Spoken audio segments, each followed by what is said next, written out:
is absolutely no easement that runs the gamut.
Oh no, we should have to.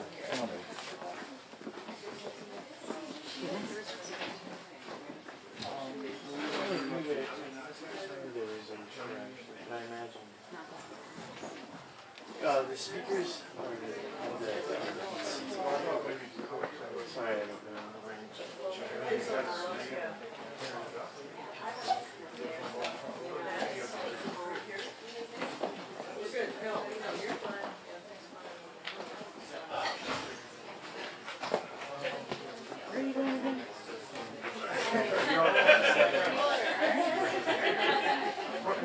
Where are you going today? I might be out the evening, or you're out.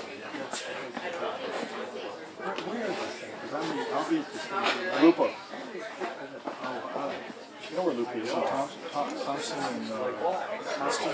yeah. Well, just there. WPA. Yeah. It's one of Mario's places. Yeah, Thompson and Austin. Yeah. We're in the back room. But you'll be there. Probably. Do you have Terry's cell or something? Check with us. And Julius.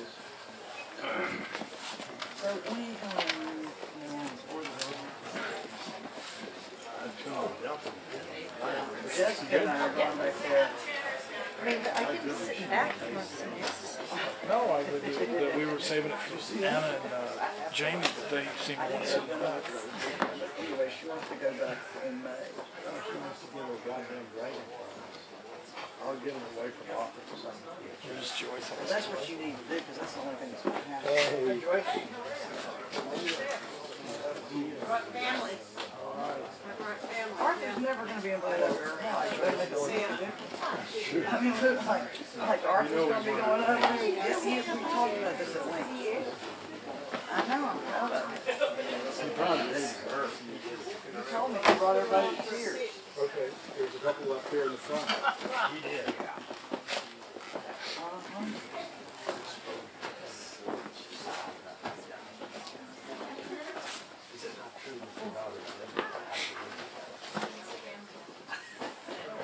It's like a TV show. Oh, that works.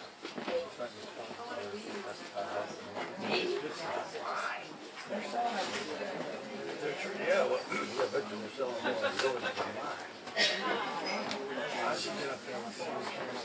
They're very expensive, but it's worth it. Does anybody need to use the powder room before we get started? Is there a place for me to stay? Of course, you want to do that, I can do that. You can just throw it, you can just stick it on the bush. Well, I grabbed this on my bigger one. That's all I've got, but I'm getting ready to, oh, I'm drinking it right up there. Nobody else bought it or anything.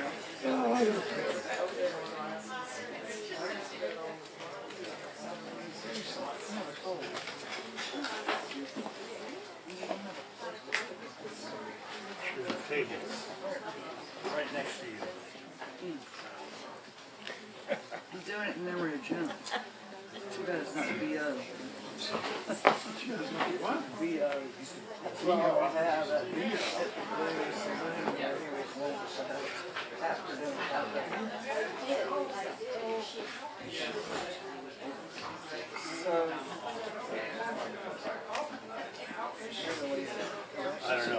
I'm not prepared.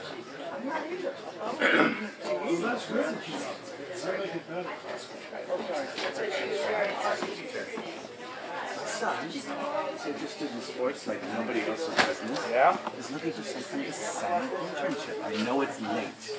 Do you have No, any no, ideas? I'll have to think about it, but 4 years ago, I used to have on my answering machine for internships dial 1, for tickets dial 2. Right.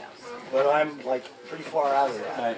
But I can make an inquiry. You know, there's a whole chapter. I just don't know. Yeah, I know. I How know. old is he? He's just finished his freshman But year I in would be college. moved to possibly drink. SI takes them going into their senior year. Right. So that's a hard thing. So we'll start planning for that. Well, that's the way to do that. Right, exactly. Yeah. That's all. Where does he go to school? University of Michigan. Perfect. And he's in there kinesiology and sports medicine. Well, you know what? And sports blah, blah, blah. That's a perfect He's a track Wolverine. for him. Yes, exactly. No, that's a really great track. He'll Right. get on that. That'll be really good. And if he starts now, Right. he maybe get there a year early. Great. Yeah, that's good. What's his name? Leo Django Vitale. Leo Django. That's a good name.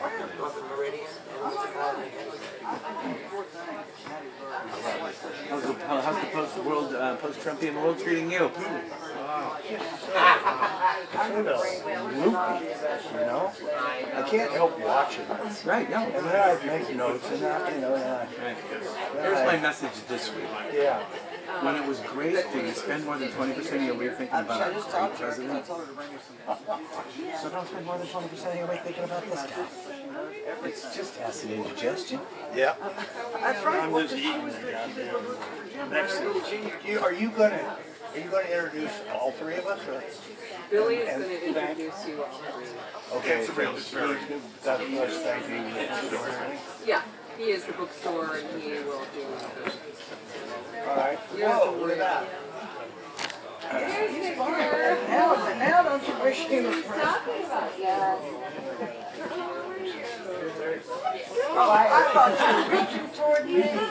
If I'd only known you were coming, I would have. I think so do you.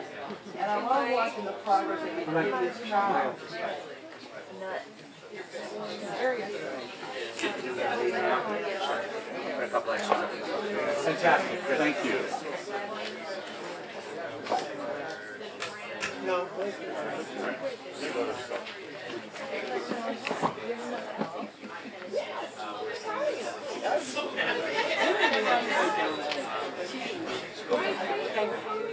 I have to go through another trial.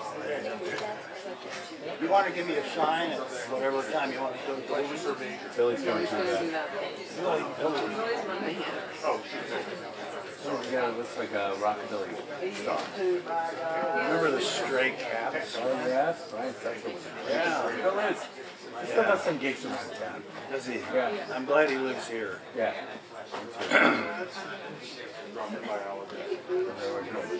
He's still, you know, he's still got it.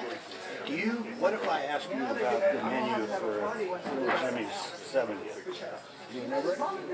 I have it in my book. Oh, well, we'll look through it. I mean, I'll remember it. I don't memorize it because I'm into so many. No. Yeah, but, You can, yeah, I can wax on.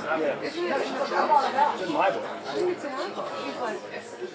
Find it in your book. Jerry, I mean, Peter. Mine is in my book. It's an email from Jim. There you go. Loading. Yes. Well, he said he would be happy with it, like he had as a child. Right. You know, a small jar of sardines and Yeah, right. an orange.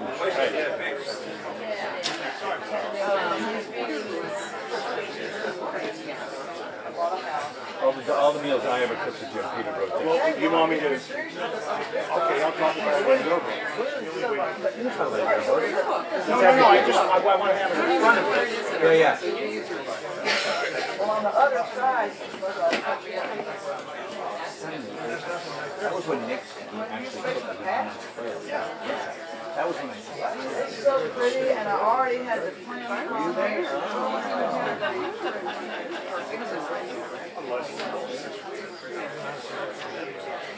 could have been either, you know, it could have been a weird day. I don't think anybody needs before we start. that where we go, Sal? 2 minutes and we'll go. I've already blocked out. What do you see this? And the bar downstairs where the Brooklyn mixologist is. That's just brothers. It's on her. I'm like, well, who knew you could get a freaking person? It's awesome. Oh, no, I control windows. Oh my God. Well, anyway, that guy ran that. Oh, really? And the restaurant is packed. Here's my point. If you go, you have to have some artists.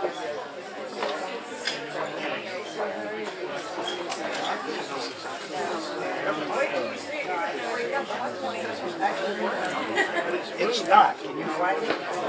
No.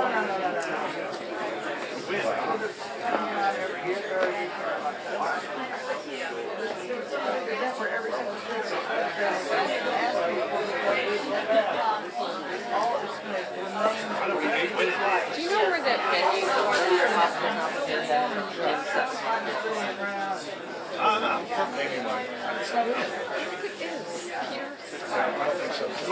Oh, you know what? It's right here. You know I may what? try to join y'all later, but we meet every year. Yes. Where's Amy? Amy, for a quick sec. Baby's on her way. Good. Yeah, he comes to the thing. It's one of my favorite weekends. He did that great Belfast thing. Yes. But none of them was right. If I'd thought ahead, I would have brought my bra. Everything else, I'll tell you, that is, nobody else can think to pull that off. Well, it's getting ready to be better. But that is a wonderful. The wonderful even is when he's cooking, and that's the best night. That's the best night. Every one of those things, I love it. That's the best night. You have to just get up there and sell those insufferable come back. And I like Molly Festival. Why don't you read Really? I could do a Oh my panel. God, you gotta come. I could do a panel with him cooking. Richard Reddington painted like Why is cooking not art? Wait, so Why don't we do that? as you see, what was one of your lines? It's like my, Yeah, I did. my art. Like you have to say that. I don't know what menu's in there, Terry. Forget the next day. Yeah, but it's like a Forest Park to Delta. I made an island. He don't have this offer. He was like a celebrity chef category the first year. And who won it? They had his Eddie and Andy. So Eddie actually Mexican makes the top pie. It's great, right? Sounds like you didn't tell me. You didn't tell me that we have a salt. Great day. You guys ready to go? What do you think you were?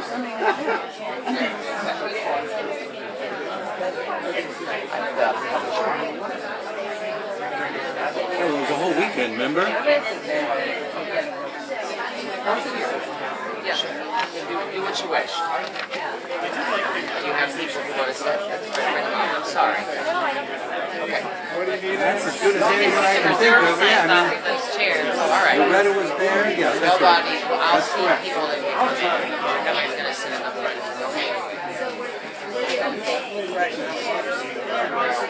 She's got a chair at the end. Are we ready? Shall we? All right. John.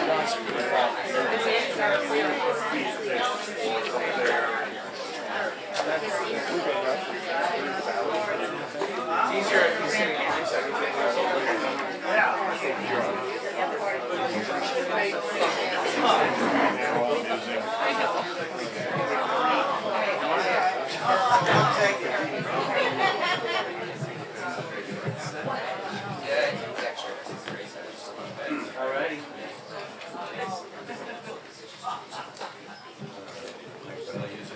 Great. So good evening, everybody. Welcome to McNally Jackson. We are very excited tonight. We have a wonderful panel to celebrate a very exciting book. A really big lunch published on the one-year anniversary of New York Times best-selling author Jim Harrison's death collects much of his writing on food for the first time. The collection spans the titular New Yorker piece about a French lunch that went on to 37 courses, to pieces on the relationship between hunter and prey, to meditations on the obscure language of wine reviews. In the process, Harrison gives insight into his experiences and interior life over the last 15 years. The New York Times Book Review has called Harrison's food writing a, quote, culinary combo plate of Hunter S. Thompson, Ernest Hemingway, Julian Schnabel, and Sam Peckinpah. Harrison writes with enough force to make your knees buckle and with infectious zeal that makes you turn the pages hungry for more. To celebrate Jim Harrison, tonight we are joined by a panel reflecting on his life and work. Mario Batali is the founding chef of 6 acclaimed New York restaurants, including the Michelin-starred Babbo, and a television presenter known as an authority on Italian cuisine. Terry McDonald is the former magazine editor, president of the Paris Review, and member of the board of overseers of the Columbia Journalism Review, as well as a novelist and poet. And Julia Reed is a contributing editor at Elle Decor and Garden & Gun, and formerly at Vogue. She also writes a food column at the Wall Street Journal and is a frequent guest on MSNBC. Please make our guests feel very welcome.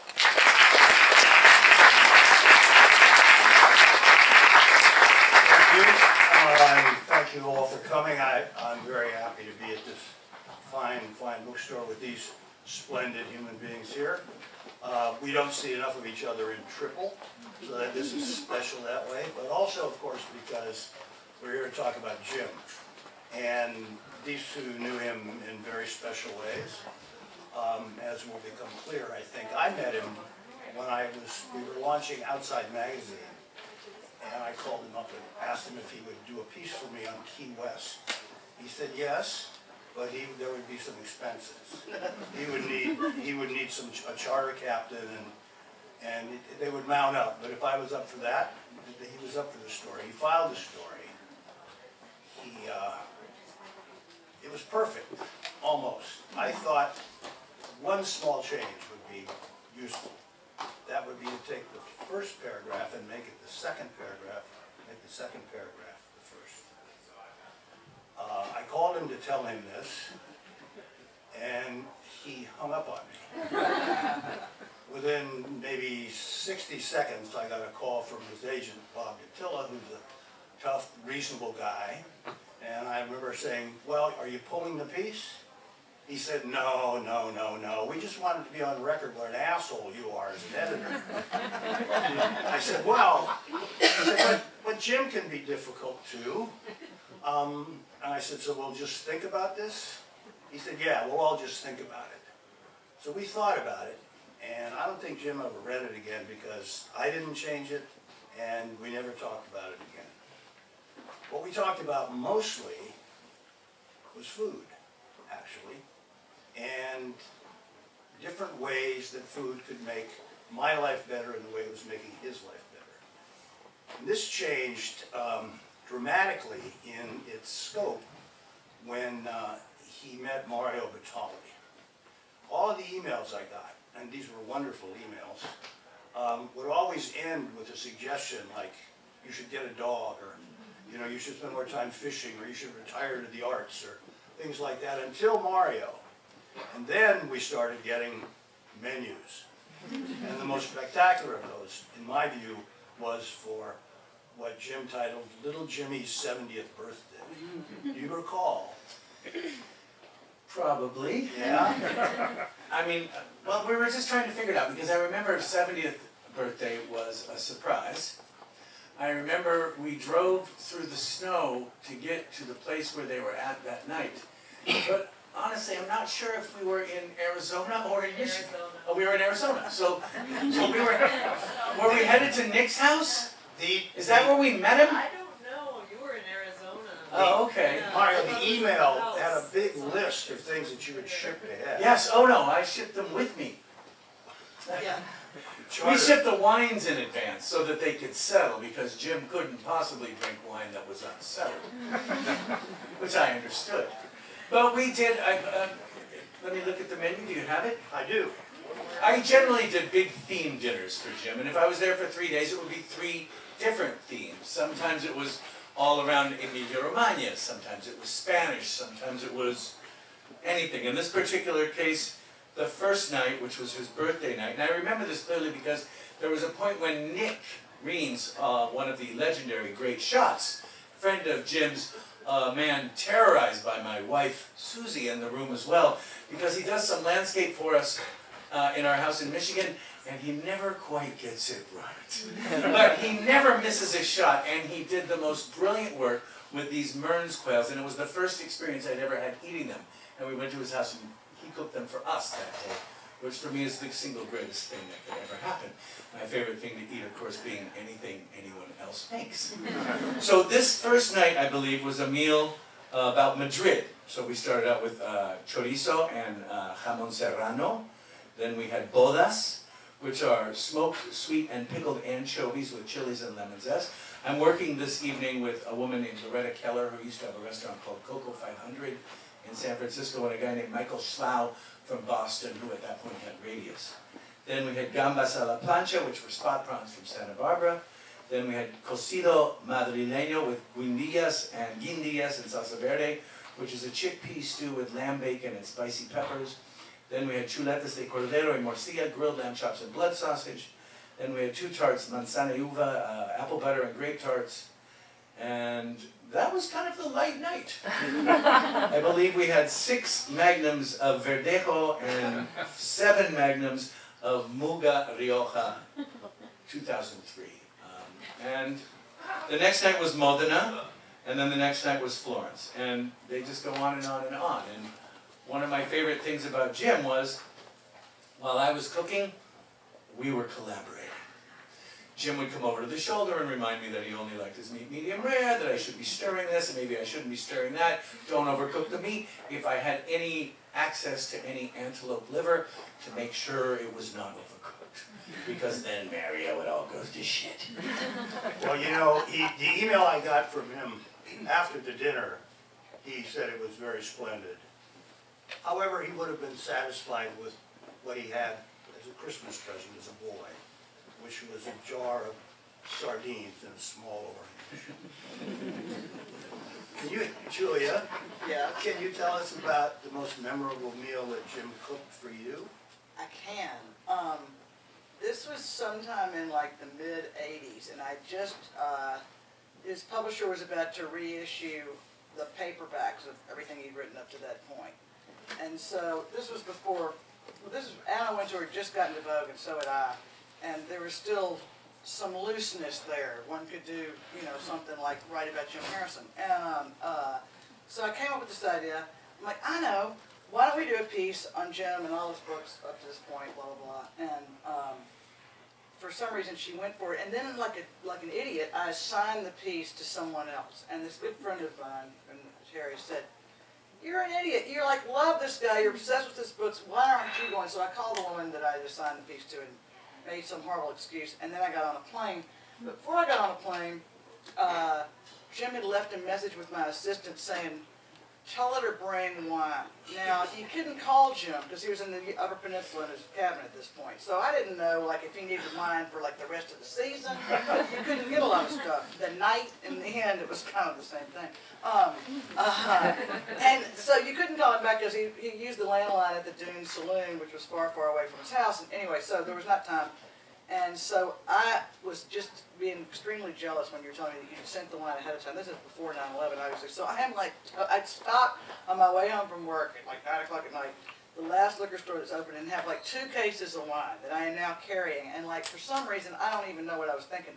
I'm going to the EP. I had no idea what the hell the EP was, not really. And so I'm from Mississippi. And I was working for Vogue, so I had on a suit and some slingback high-heel shoes. And also at this point, I got to fly to Detroit, then you get in a little plane, then you get in another little plane, and this third little plane was fogged out of where we were supposed to go, so I rented a car, and I couldn't call him until I was going to be late. Now I'm like, and I've been toting, the Detroit airport has got really long hauls, by the way, and I'm carrying this damn line. And so I get there in my little suit, and Jim had told me to go to the Dune Saloon and ask for directions, so I didn't. So I opened the door, and it's like gun smoke. Every single person on the bar like turns around really slowly, and there's this idiot with the silk suit on and some high heels. And so they tell me how to get to Jim's place. I dump my bag at the Dune Motel and go up to Jim, and he's standing in the driveway grilling these enormous pork chops. and he has invented a dish called asparagus Julia for me, and he was really glad to see those 2 cases of wine, and I think we drank one of them fairly quickly. And then, of course, we went back into town after all of this, and this is the first time I've met this guy, but that problem was solved with all the vino and the asparagus Julia and the pork chops, and so then we, of course, after drinking all this wine, eating all this delicious food, we have to drive this treacherous road back to the dunes, so we didn't have a nightcap, which was like VO. I mean, he was a man of eclectic taste, as you know, high and low. And then we went back to his house, drank some more wine, at which point I passed out. He wakes me up the next morning. We have some venison chili, and I'm about to throw up at this point. And I am like a professional. It almost did me in. And so I like creep back. I've got all this suit, which is down in shreds, thanks to Tess, the beautiful English setter. So I've got this shredded suit, and I got to go to the Dune Motel to get my bag. And I'm like trying to creep into this room that I hadn't set foot in, get my bag, and skedaddle out of town. And he finds me, the manager, and he says, I said, how much do I owe you? Brightly, like I've just come out of there. And he says, nothing. Jim's a real interesting guy, isn't he? So that was my first meal. That was good. So this collaboration that you speak about when you're cooking, Yes. the collaborating with Jim that way was a great pleasure, but when he was writing about food, collaborating about his pieces, not so much. He once told me, "You lynched my baby." This was over a semicolon being inserted into one of the paragraphs. But the way it worked was that I had this notion that at Smart Magazine, we were starting that he could write a literary travel column because he enjoyed visiting the graves of dead poets. And he said, no, food. I said, food? He said, yeah, the raw and the cooked. He's quoting Levi Strauss. And I think, well, we'll give this a shot. I had no idea at the time that he had been writing brilliantly about food at small, eccentric publications for maybe 15 years. But he made me feel as if I was discovering this new way to write about food. Anyway, we called it The Raw and the Cooked. It ran at Esquire after I left Smart and ran for a long, long time and became that first book. But this book, with the more interesting earlier things, is more interesting to me because I didn't lynch any of the babies in it. And I think what it really shows, and why it will be fun for all of you to read, because I think you all know his work, is that it really just goes right at you. It's not polished in any kind of a way that is noticeable. But of course, because it's Jim writing, as he always said, I think it all out before I write a word, and nothing necessarily needs to be changed. It is him, and it is purely his voice. That's what I like. What I love about reading Jim on food, though, it's the same thing you love about reading him on anything. It's like you can see these loop-de-loops of his mind, literally, like sort of in the air while he's writing. I mean, like, there's an essay in here where he's got Leonard Cohen, Wilt Chamberlain, and Flannery O'Connor in like one page. I mean, and very few people that can And do it that and makes make a point. sense. Yeah, I was going to say make a really good point. Well, correct me if I'm wrong, but I think I only really realized this after knowing him for 5 or 6 years. But Jim spends a lot of time preparing, and then he sits down and writes it longhand. And then he faxes it to Joyce, who then types it, and then it's done. Like, there's no cut and paste, there's no edit moves, which is why that damn semicolon was such a problem, because he had already written it once. It was a mistake. Right. When he would say, he said, you don't edit poets. And I thought, yeah, but you're writing journalism for me. I don't know. He said, well, he was so dismayed at the cluelessness of my response to that, not understanding, the way it was that we would be working together. And but we got over that, like I say, by talking about food and him giving me advice. Did he give you any advice? Well, it's funny you should bring that up here. Thank God, Jim. I mean, like, lucky for Joyce that Jim has this incredibly beautiful handwriting. But he gave me this advice one time when I gotten I gotten a contract to do a book on the South. This was when publishers were rich and stuff, and they just give you money and say, go mess around. And Just look right at you. well, no, I just, but it's like, he remembers when everybody was rich, and the book business was a different thing. But anyway, so he sends me this letter when, I'm not even thinking about this book. I mean, he's thinking about the book more than I am. And, but typical Jim, he's all over the place, and he sends me this thing, with a menu from these young caterers that used to work at Dean DeLuca that he decided he loved, and I mean this is like a million years ago. And so he's telling me that I need to look at their menu and spread it around, and then he goes, but the whole thing starts in quotes, and I'm not going to get y'all off, and I hope none of you have a very prudish sense of self back there. But anyway, it starts out. Maylou pondered whether she was lambent or simply wet as she stirred her toddy with the soiled forefinger. Both she and the toddy roiling inchoate her sex the alluvial fan of the river's mouth on whose tidal flats perched on stilts an abandoned leper colony. Home now of cormorants and the moccasins that slithered up the poles to feed on the eggs, the small tufted chicks swimming restlessly in their amniotic fluid, etc. And he writes it so. Just trying to help on the Southern book. And then, enclosed by the menu, blah, blah, blah. Then he writes another even more like porn, like now it's getting into almost pornography. But only in this totally over-the-top gothic Southern way. And then at the end of it he says, making this stuff up for you, also to avoid fifth draft of screenplay. Love, Jim. Quote all or part, darling. The book would have been better if I'd just gone on and done that. Well, yeah, Jim had a huge and wide-ranging correspondence with just an astounding array of people who all thought of themselves as having indelible relationships, distillery I'm relationships just with favorite him. person. Well, but that's how everybody looks. I mean that was one of the reasons that that I think we all loved him in that sense. Is he brought so many other people to us in those conversations and at those dinners. Right. Well, Jim had the ability, like other successful communicators, that when you were in the room with Jim, he had spent time in Los Angeles and carefully did not look away from you. It wasn't like you were at a cocktail party in Los Angeles and he was looking for somebody. He stole that eye and put it right on you and stared you down while you had the longest conversation about whether inanity or about the most important thing for him that day. I think what drove me the craziest about him, that made me the most jealous about him, is when we would sit there somewhere, wherever, whether it was in Michigan or in Montana or in Arizona, his intense awareness of the audio-ness of our world.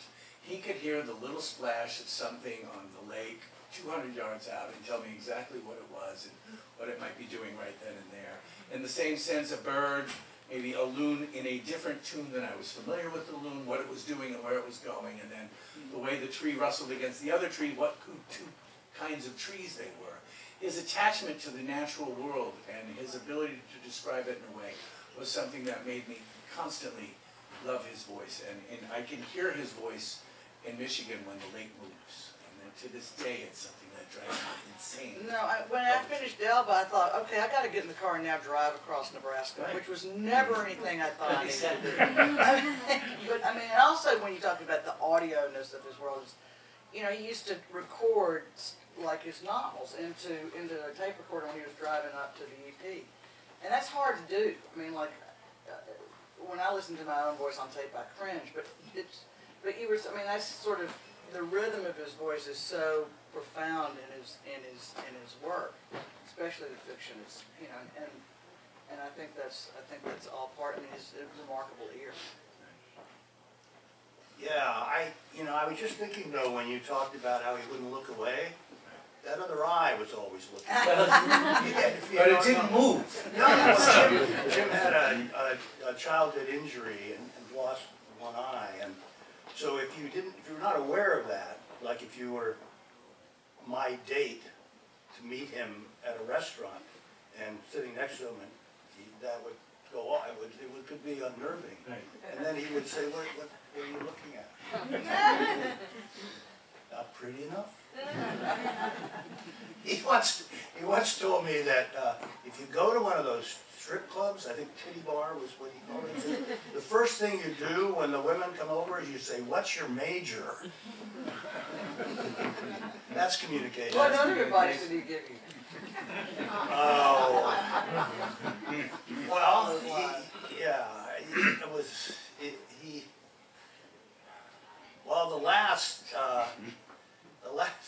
email I got from him, he was in Patagonia, and he was in mourning for Linda still, and he told me that he had just found out that you could walk through the ventricles of the great heart of a great blue whale, and that he suggested that he and I should do that together at some point. That kind of advice. Exactly, those are good advice. It's not too late for us to do that. I mean, we can all do that. Yeah. Gotta find a way. How did you tell me how you? He has a story about how you read his work and Yes. could not wait to meet him, lured him That's what happens. to the restaurant. Is that a true story? Well, I've heard, that I he- didn't know he was in the restaurant the first time he was in, and it was the month that they must have released the road home. And he left a copy, I believe, Judy was there, and maybe Bob was there, I'm not sure. Yeah. They left a copy and it said, to Mario, love Jim Harrison. And I walked in the next day and said, what the fuck, Jim Harrison was here, no one called me, did you know Jim Harrison was here? You know he's one of my fucking heroes, and blah, blah, blah, blah. So I wrote Bob a letter, I said, listen, the next time Jim's in town, you gotta put me in touch with him. And then I got his email, and all of a sudden we started email correspondence about our love for food, and his appreciation for all the things that I appreciate, and he talked a lot about Kermit Lynch and their wine endeavors, and all of a sudden it was like the next time he was gonna come to town, I was gonna cook for him. And then he did, and we came and we did this 14 or 15 course meal with, magnums and double magnums, and maybe 8 or 9 of us, and it was just a thing. We were destined to be friends, and at the end of a meal of that level, he used to stay at a place called Inn on Irving Place, because he could smoke there, and that was a deal breaker. If he could smoke there, he could stay there. And we were walking past Casamona, which is right next door, which is one of the reasons why he discovered this amazing hotel. And it was after it was closed, but there was still someone in there, and he had just finished a massive meal, a 5,000 calorie meal with another 3,000 calories of wine. And he was like, maybe we should just get one more bite of something. What do you think? And we went in and got these oxtails and these pepino peppers and drank a bottle of Priorat on the steps there while he smoked 5 or 6 more of his American spirits. And it was at that point I knew we were going to be friends for the rest of our lives. He had a regime that to stay in shape that he would talk about, whereby it was, if in fact you walked 5 miles through the woods, you earned a 36-ounce ribeye. But Tom McGuane says that he tallied up all the weight Jim claimed to have lost over Yeah, that was great. their long relationship, and it was somewhere around 6,000 pounds. And his comment was, you must be getting down there. Yeah, exactly. Well, he was very grateful to Mario, 'cause I remember when he first, because he didn't have to wear a tie to your restaurant. Right. And when LeBernardin had just opened in America, it moved from Paris, when Gilbert was still the chef, he was desperate to go. So he calls me and he's like, you have a tie lying around? I'm like, no, but I'll be happy to buy you one.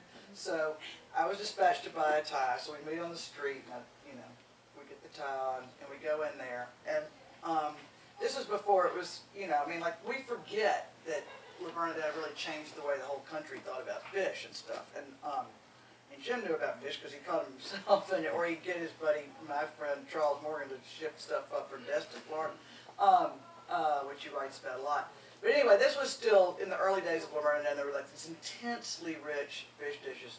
And I remember just eating the shellfish soup, but it was like the best shellfish soup you've ever tasted in your life. And it lasted, the bowl of soup was like the slowest bowl of soup ever, because Jim would like take a bite, and then he'd hold his spoon, and he would basically write a poem about the soup, and then it would go down again.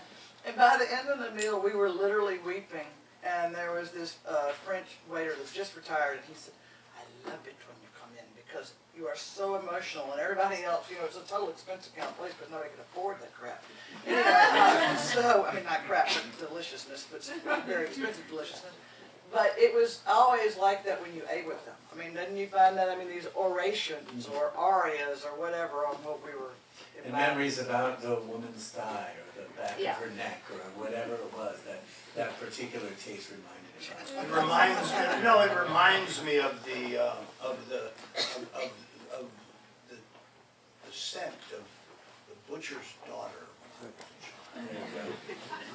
You're channeling him perfectly. No, that's why I love this. One of my favorite chapters in here is short and sweet, but it's called Wine Notes, because he talks. I mean, he sort of lampoons, which is easy to do, pompous wine descriptions and stuff, and everybody does it. Except Jim does it in this entirely sort of sensitive, fair, almost sympathetic way. I mean, if you guys buy the book, which obviously everybody here should, 2 or 3, read Wine Notes, and you'll never actually talk about or think about wine in the same way again. And it's 4 pages long. It's brilliant.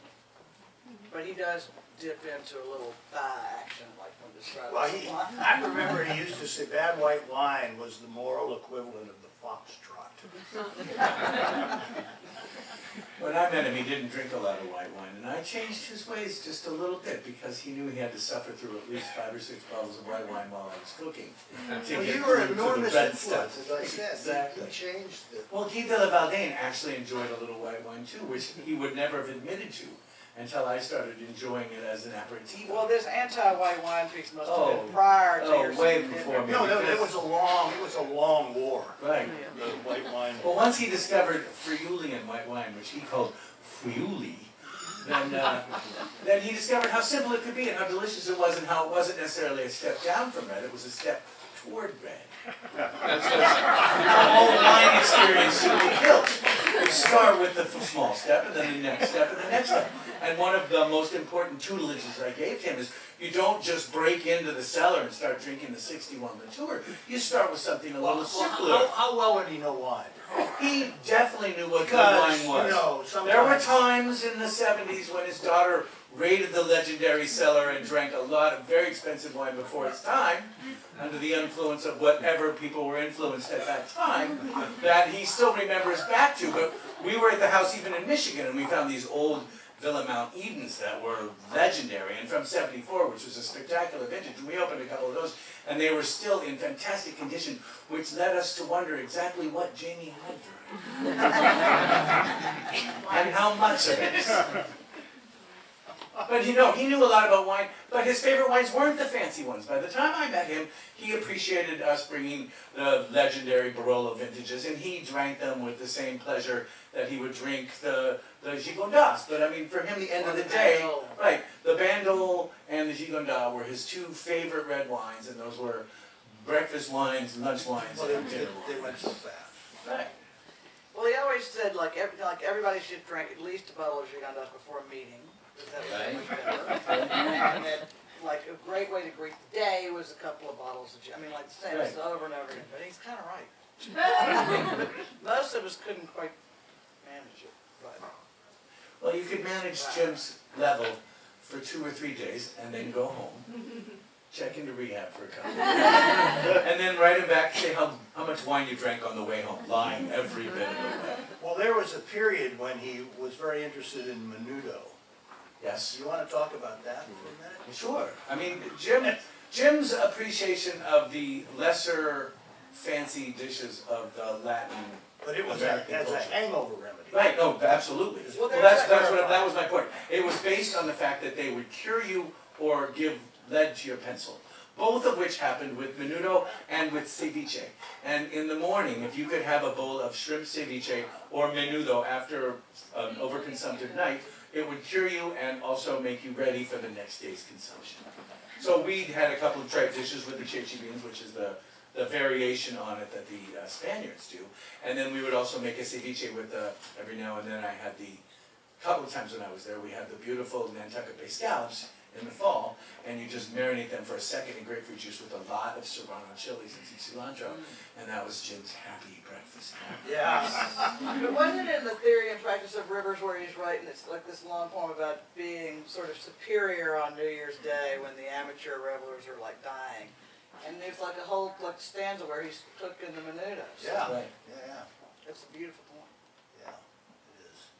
Well, like all professional drinkers, Jim and I shared a disdain for rookie days like St. Patrick's Day and New Year's Eve. Like, that's just when all the morons get in the way of a good experience. For all of the bluster that you would get from him sometimes about how he couldn't be disturbed, no interviews, no one should come over. There was a sign, At the house in if Michigan. you don't, Oh, God, yeah. call first or we'll kill you, or Yeah. crazy stuff like that. I always found him to be extremely welcoming to anyone who would approach him, sort of openly, Hey, and want to have a drink. and polite, respectful. Yeah, Absolutely. and, you know, and this book is, I don't know, it reflects that in a wonderful way, I think, too. Well, I never saw, I mean, there were moments when he was cross. And that involved, generally, with me, it involved that I played the music too loud either during the prep time or while I was cleaning up after he and Linda had gone to bed.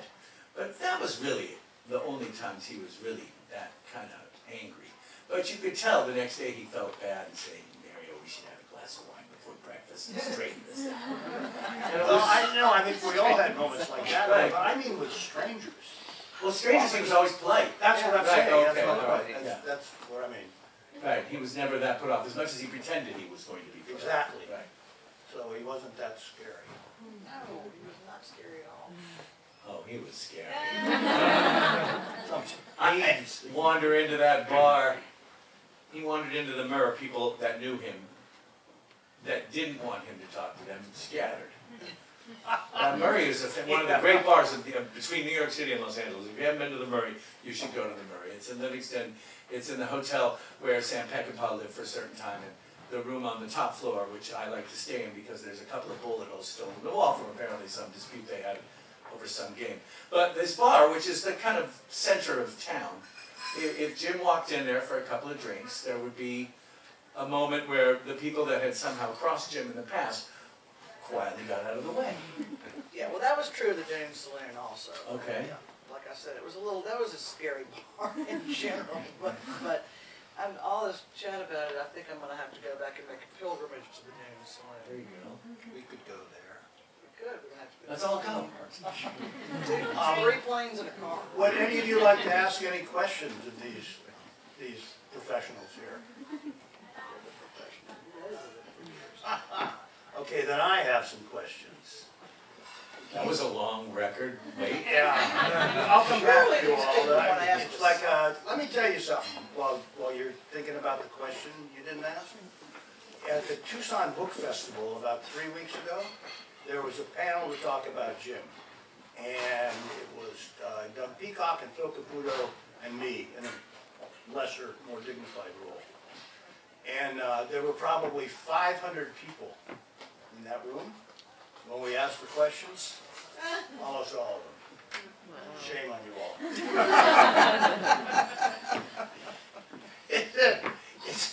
When you traveled with Jim, or did you travel with Jim? You did travel with him, or Pete traveled. He did. Pete traveled with Jim. I pretty much met Jim wherever he was. Yeah. For him to travel, like he would come over from Lake Leelanau to Leelanau County, well, actually Northport, and that was a big travel day for him. In which case he'd have to sit down and relax for a little while, and then go stand in the lake for a little while. So never did I get on a plane with Jim. Although I would have happily done it. So no, but I know that Pietro had a lot of travel. Did you travel with him? Did you ever fly with him or go out anywhere? No, I used to see him all the time here when he was working on the movie Wolf, which just drove him insane, as you know. I mean, the whole process. Well, not enough money in it.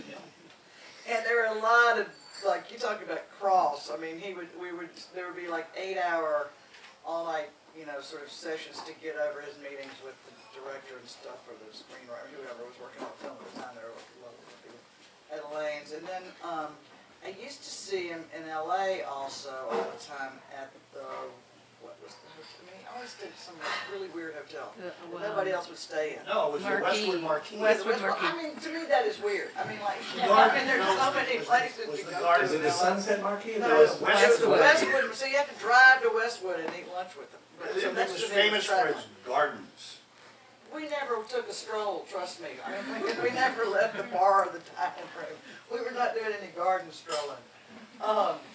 So I used to meet him places, but no, we never were in transit together. Yeah. I remember talking about Hollywood in that movie.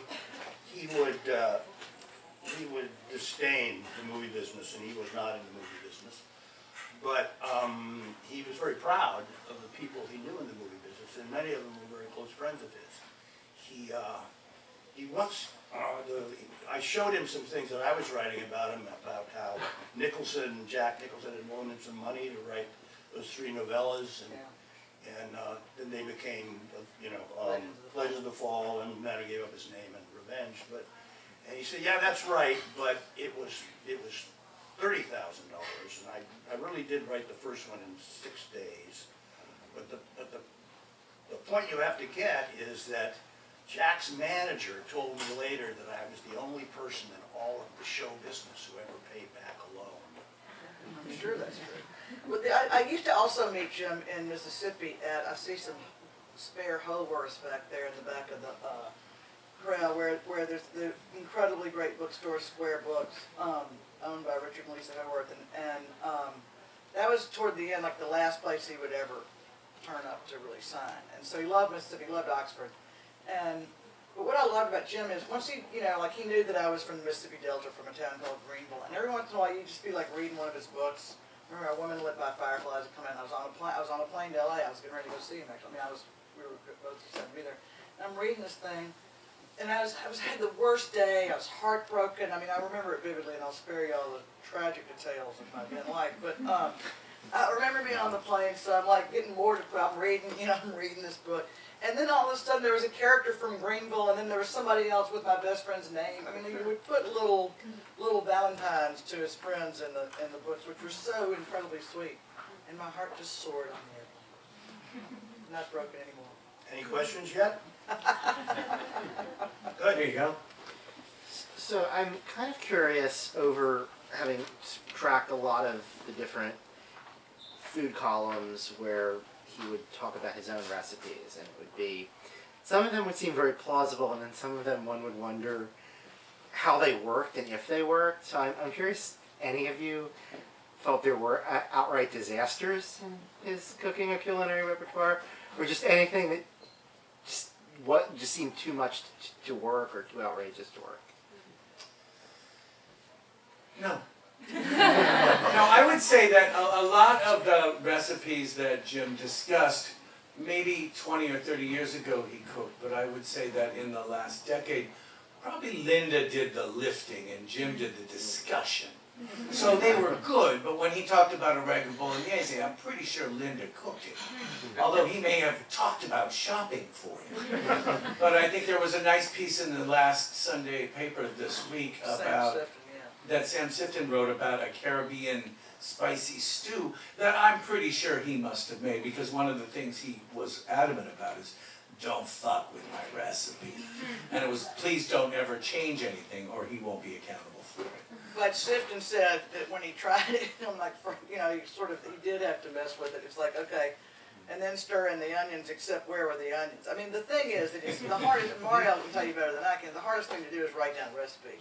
Because Jim was such an instinctive cook, and he, I'd watch him just like asparagus Julia. I can't tell you how he made that. It was like throwing stuff in a pot. And Right. he'd grab some mushrooms that were like literally in the ground, and then throw them in, so that's hard to document for the rest of us mere mortals.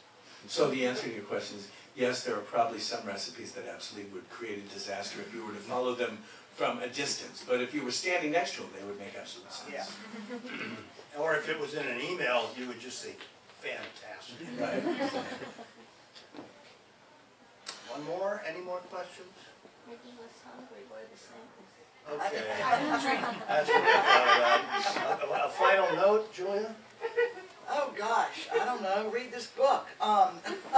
Because there's so much, like I said, reading this made me just so nostalgic for every other book that Jim has written, which is nice because you can just go find them on the shelf and reread them. Because, you know, before I knew him, when I'd start reading the stuff, it's, you know, Jim's entire worldview would be in a chapter or on a page or whatever. I mean, you might have been reading about Dalva or these guys, Legend of the Fall, but you're also getting the unbelievable stuff that's coming out of Jim's, like, sort of incredible wide-ranging mind and imagination, and every single thing he's ever read or cooked or eaten is all just kind of flying off this page, and it's just kind of astonishing. I mean, like I said, you can watch his mind just, like when he was talking, just leap in these arcs, and on the page it just comes flying off it, like you said.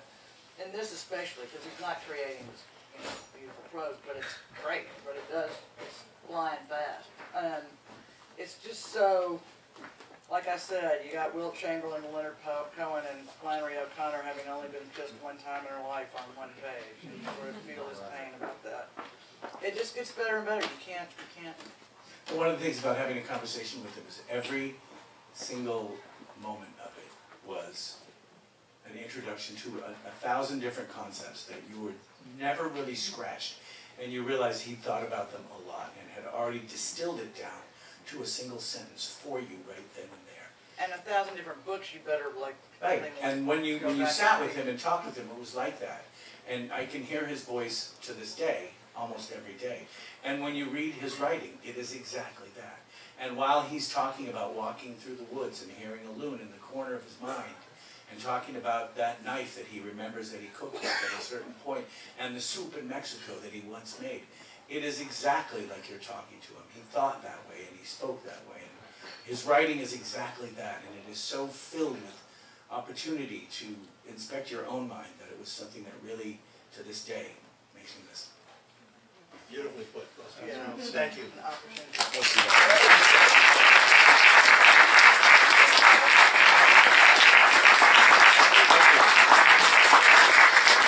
So thank you guys for joining us so much. Before you go, McNally Jackson has started a fund to help the families who are in the process of deportation. If you are interested and would like to contribute, you may find out about it through our website. Chef Patali has to go, but has signed some of both the Jim Harrison book and some of his cookbooks. The other two authors are here, so please, if you'd like a book, grab one and you can pay for it upstairs. Thank you so much. Thank you all.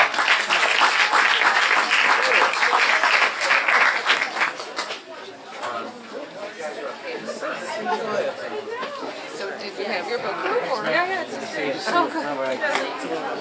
Enjoy. All right, babe. Thank you so My much. pleasure. An honor. That's great.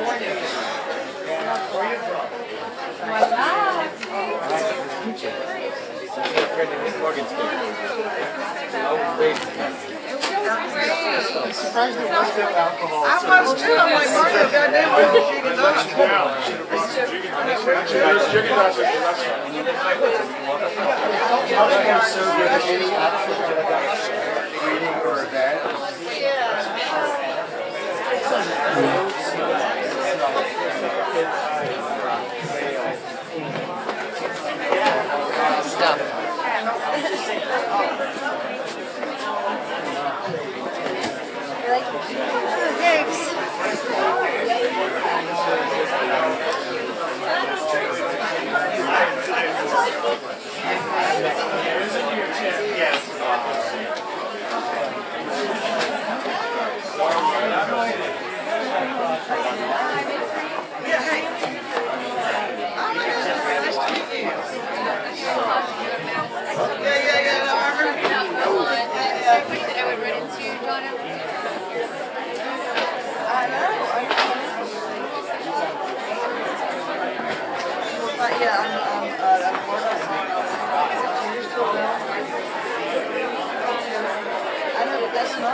You know my wife Rachel, Steve Shepherd?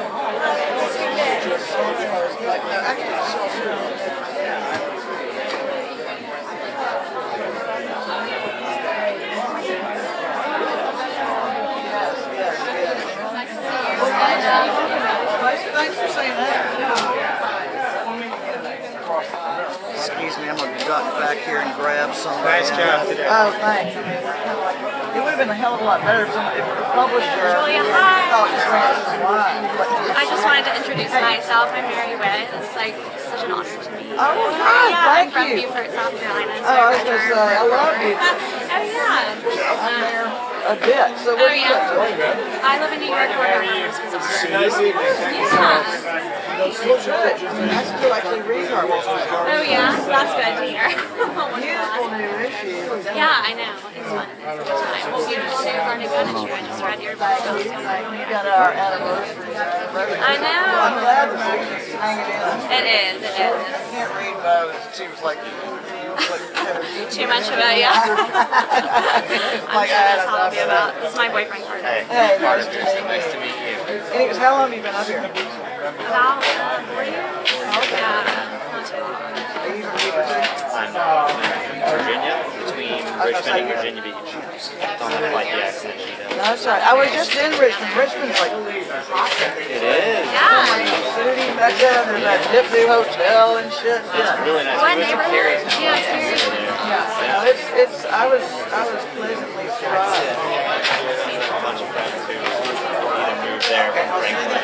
Yeah, a friend of mine who was in a private ship here for a few years has moved back to Richmond just because it's like it's hip now and I can afford to wait on it. I think she has the right idea.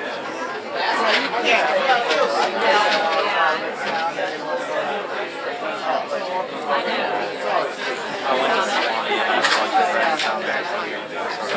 They all are moving into houses and things like that. Well, you know what? You can't live No, but we would live in New Orleans. You said in Orange, you live in Nashville, you live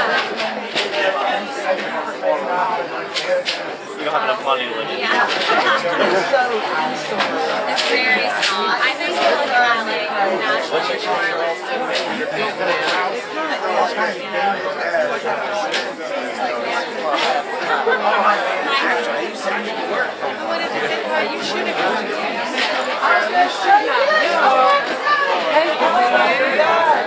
the search for the love fest.